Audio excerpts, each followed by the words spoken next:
Hello दोस्तों, ये कोई मूवी नहीं है बल्कि एक सीरीज का एपिसोड है जिसे हम अभी एक्सप्लेन करने वाले हैं। मज़ेदार कहानी है, बने रहिएगा। इस कहानी की शुरुआत में हम मिलो नाम के एक आदमी को देखते हैं जिसको ऑटिज्म नाम की एक बीमारी है।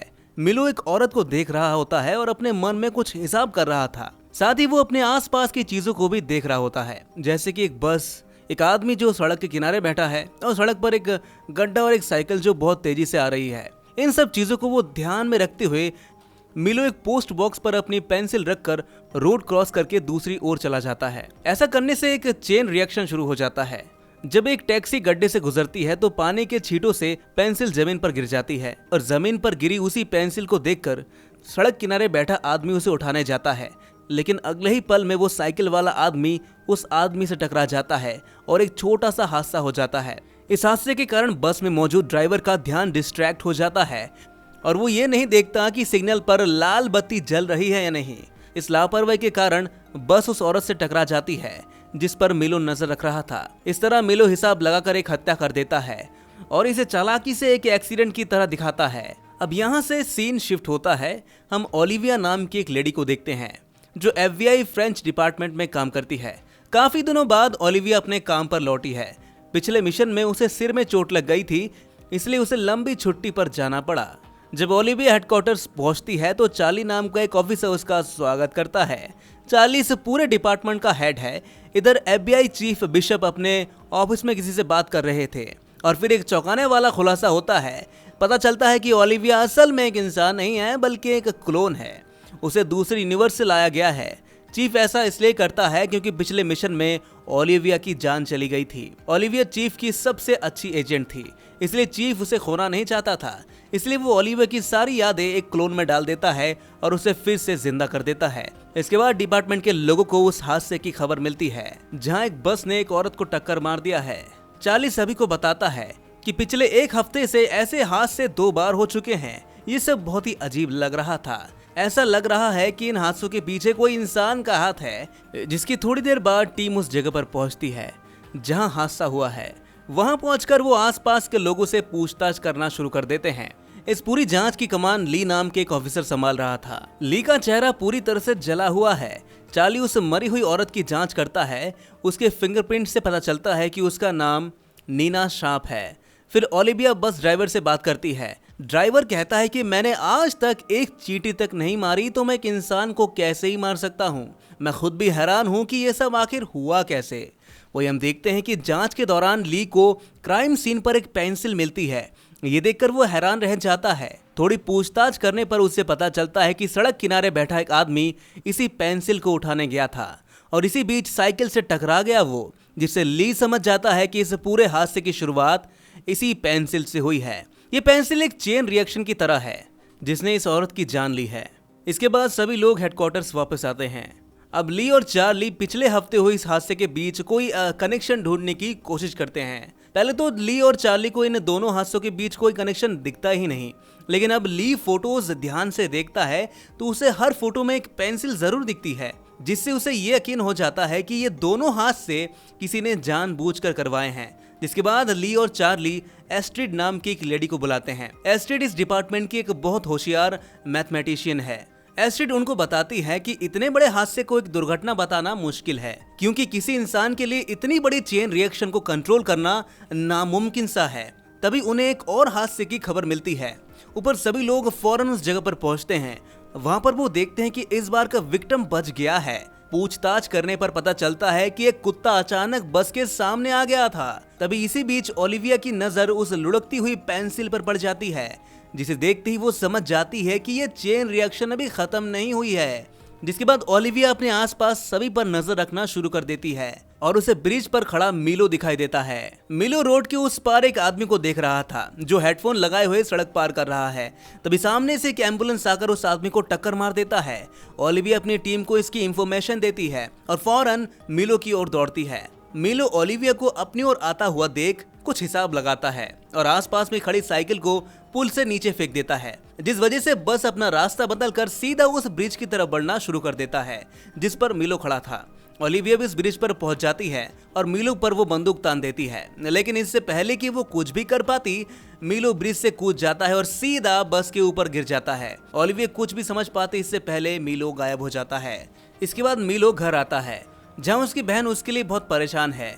वो मीलो से कहती है कि पिछले कुछ दिनों में हमें हॉस्पिटल से कई कॉल्स आए हैं, आपको डॉक्टर से मिलना चाहिए। लेकिन मीलो मैडलिन की बातों को अनसुना कर देता है। तो मैडलिन मीलो से कहती है कि तुम्हें ये बंद कर देना चाहिए। वो मीलो को समझाती है कि तुम बहुत बड़ा जुर्म कर रहे हो, लेकिन मीलो मैडलिन की एक भी नहीं सुनता और वो अपने बुरे कामों को सही ठहराने लगता है।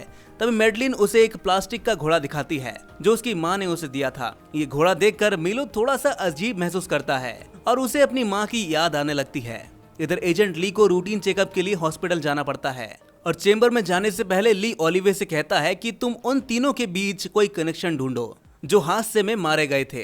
जिसके बाद ओलिविया हेडक्वार्टर्स जाकर जांच करना शुरू कर देती है। थोड़ी देर बाद ओलिविया को पता चलता है कि ये तीनों लोग एक ही हॉस्पिटल में काम करते थे।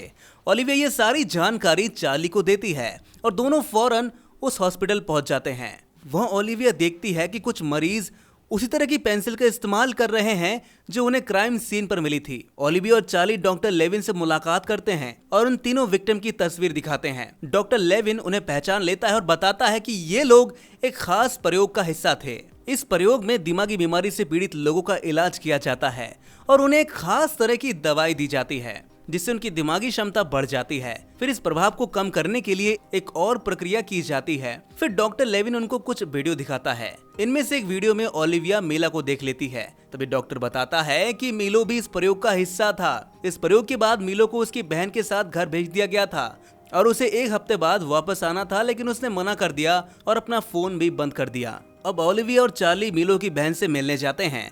वहीं उनको ये नहीं पता था कि मीलो उन पर नजर रख रहा है। मीलो ओलिविया की हरकत पर नजर रख रहा था और उसके अगले कदम का अनुमान लगाने की कोशिश कर रहा था। जिसके थोड़ी देर बाद ओलिविया और चार्ली मीलो के घर पहुंचते हैं। वो मैडलिन से मीलो के बारे में पूछते हैं। मैडलिन बताती है कि मुझे मीलो के बारे में कुछ नहीं पता।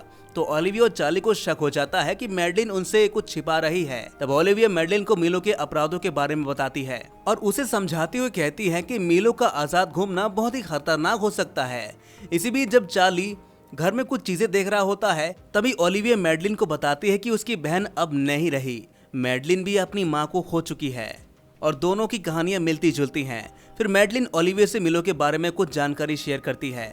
वो कहती है कि प्रयोग के बाद मीलो बहुत ही होशियार हो गया। वो अपने कैलकुलेशन को यूज करके अपने आसपास हो रही घटनाओं की भविष्यवाणी कर सकता है और उसे शांत करने के लिए मैडलिन उसे वो लकड़ी का घोड़ा दिखाती है जो उसकी माँ ने दिया था। और मैडलिन ओलिविया को एक लिफाफा भी देती है जिसमें उस होटल का पता है जहाँ मीलो पिछले कुछ दिनों से रह रहा है। फिर मैडलिन ओलिविया को बताती है कि मैं घर छोड़ रही हूँ क्योंकि मैं मीलो की हरकतों से तंग आ चुकी हूँ। इसके बाद ओलिविया और चार्ली होटल के लिए निकल जाते हैं जहाँ मीलो छिपा हुआ है। इधर मीलो होटल की खिड़की पर खड़ा था। वो सब कुछ हिसाब लगा रहा था और अपने सामने मौजूद कंस्ट्रक्शन एरिया को देख रहा था। वहाँ एक ऑक्सीजन लेवल का बोर्ड लगा हुआ था। कंस्ट्रक्शन एरिया में बहुत धूल है और सांस लेने के लिए ऑक्सीजन पंप की जरूरत है। अब मीलो अपनी गणनाओं के आधार पर ओलिविया को मारने की प्लानिंग करता है। मीलो का प्लान है कि ओलिविया को कंस्ट्रक्शन एरिया पर लाएगा और जब ओलिविया सांस लेने के लिए रुकेगी तो मीलो उस पर सीमेंट के ब्लॉक गिराकर उसे मार डालेगा। अब मीलो की भविष्यवाणी के अनुसार ओलिविया और चार्ली होटल पहुंचते हैं। तभी ओलिविया की नजर मीलो पर पड़ती है जो सड़क पार उनका इंतजार कर रहा था। मीलो ओलिविया को देखते ही कंस्ट्रक्शन एरिया की तरफ दौड़ता है और ओलिविया भी उसके पीछे पीछे दौड़ती है। ओलिविया जो कि एक क्लोन है और दूसरे ब्रह्मांड से आई है, वो लो ऑक्सीजन लेवल के साइन बोर्ड को देखती नहीं और बिना किसी सुरक्षा के कंस्ट्रक्शन एरिया में चली जाती है। अब ओलिविया के ऐसे करने से मीलो की सारी कैलकुलेशन गलत हो जाती है। अब जिन ब्लॉक्स के नीचे दबाकर वो ओलिविया को मारना चाहता था उनसे ओलिविया बच निकलती है। अब अपने कैलकुलेशन को गलत देखकर मीलो हैरान रह जाता है और ओलिविया के हाथों पकड़ा जाता है, लेकिन कम ऑक्सीजन के कारण ओलिविया बेहोश होकर गिर जाती है। ये देखकर मीलो भागने की कोशिश करता है, लेकिन तभी यहाँ पर चार्ली पहुंच जाता है और मीलो पर बंदूक तानता है। फिर वो ओलिविया को ऑक्सीजन देकर उसकी जान बचाता है। बाद में चार्ली ओलिविया से पूछता है कि तुम बिना ऑक्सीजन के उस जगह गई हैं क्यों? ओलिविया कहती है कि मैं मीलो को पकड़ने की जल्दबाजी में साइन बोर्ड को देख ही नहीं पाई। असल में ओलिविया उस साइन बोर्ड को समझ नहीं पाई क्योंकि वो एक क्लोन है और उसके लिए ये सब नया है। अब इस एपिसोड के एंड में हम मीलो को एक आइसोलेटेड चेंबर में बंद देखते हैं जो एक बड़े कंप्यूटर से बात कर रहा था। डॉक्टरों का कहना है कि मीलो का दिमाग इतना एडवांस हो चुका है कि कोई भी इंसान उसकी सोच को समझ नहीं सकता। मैडलिन को इस बात का बहुत दुख होता है क्योंकि वो चाहकर भी अपने भाई की मदद नहीं कर पाई। लेकिन जाने से पहले वो एक आखिरी बार मीलो से मिलने जाती है और उसके सामने वो खिलौने का घोड़ा रखकर चली जाती है। और इसी के साथ ये एपिसोड यहीं पर खत्म हो जाती है। तो दोस्तों, कैसी लगी आपको ये कहानी कमेंट में जरूर बताइएगा और इस तरह के एक्सप्लेनेशन देखने के लिए हमारे इस चैनल को सब्सक्राइब जरूर कर लीजिएगा।